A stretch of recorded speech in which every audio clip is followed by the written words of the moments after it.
Women have lost touch with what it is to be happy. And I can boldly say this. You know, back in the 90s, I couldn't say women are just becoming more and more unhappy. I used the phrase, I see again and again this new symptom, which is women feeling overwhelmed. Overwhelmed. Too much to do. Not enough time. As opposed to one of the lyrics of a Beatles song I was just listening to on the way up from Mill Valley, or way down from Mill Valley where I was, which is, I think it's John Lennon who wrote it, but there's nothing you can do that can't be done, or something like that. And you can only do what you can do. But somehow women try to do more. They tell themselves, I should be able to do more. And then they feel completely stressed out. Now, the men don't do that. And women often think it's laziness. But it's really wisdom. You have to recognize what it's about. Absolutely. And now he's sitting there going, tomorrow, who cares? Wait till the last minute and do it. I need to rest and whatever. And she's like rushing all around doing all this stuff. But if she wants to do it, great. But if she's unhappy doing it, that's a problem not only for her, but a problem for him, and a problem for their children, and it's a problem for the world. Somebody's got to be happy. And when men feel that they can't make a woman happy, then what's it all for? What do I do all this for? I mean, my whole life's about my wife and my children and my family. I'm sort of here to bring peace to the world and do work out there. But if I come home to an unhappy wife or an empty house, I don't want to do this. I don't want to be here. It's fullness to my life, richness to my life. And if I don't feel successful in making her happy, then I feel real tired. And this is what happens to men, is men are more tired than ever before. And we all think, oh, we're working harder. Any guy having hot sex every night is never tired at work. Or when he comes home. In the first stages of romance in a relationship, when all the hormones are pumping, men don't have any problem with exhaustion, except right after sex. And then we have a great sleep. Today, men are more tired than ever before, and women are more overwhelmed.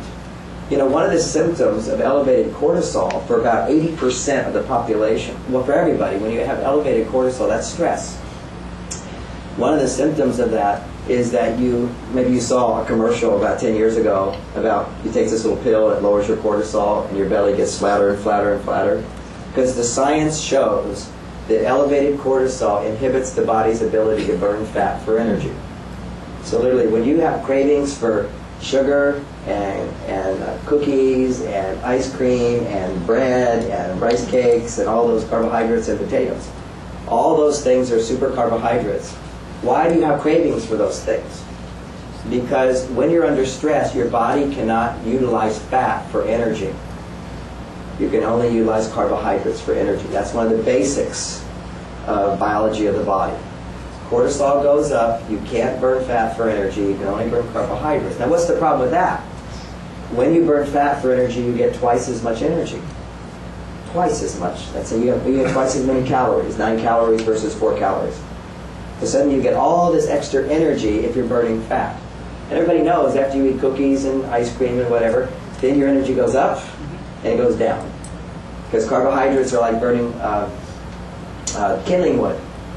And once you get those logs burning, that's the fat. It burns long, and it gives you tremendous amounts of endurance and long energy. And women's bodies, by the way, have 20 to 25% more fat cells to store fat. Why? Is it a curse? No. It gives you extra energy because your body knows that when he comes home, he sits on the couch. And somebody's got to keep doing stuff. And that's how women are designed. Women know they do everything. If I talked to women in 1950, they'd be proud. They say, yeah, I do everything. Or my husband goes off to the jungle. He does the stuff I don't want to do, so that's good. But I hold down the ship. I keep everything going. And if they have enough energy, they're happy to do it. What's the problem with that? I'm busy all the time unless I'm resting. All the time unless I'm resting. The difference is women can't rest. It's not our fault you can't rest. You think it is. You think that if everything got done, then you could rest. One of my chapters in this book is a woman's never-ending to-do list. When women have elevated cortisol levels and are under stress, their brain becomes way more active. Even under moderate stress, research shows, and this is what's cool about this book, is it tackles the new stress that we're under, the changing roles that we're under, And it tackles there's now 15 years of research, 18 years of research since Men Are From Mars, validating on a hormonal level, and a neurotransmitter level, and a structural level of our bodies to support all those theories. To me, they were all observations in the beginning. Matter of fact, this British interviewer was saying, "Oh, you must feel vindicated now because there's so many people opposed you." I said, "Well, it is one of the biggest selling books in the world, so I don't really feel like a victim." But it is really fun to be able to put forth these arguments, even in a much more heated debate, which is what happens, which is out there. Because I'm really calling it like it is. I couldn't say women are like unhappy until now.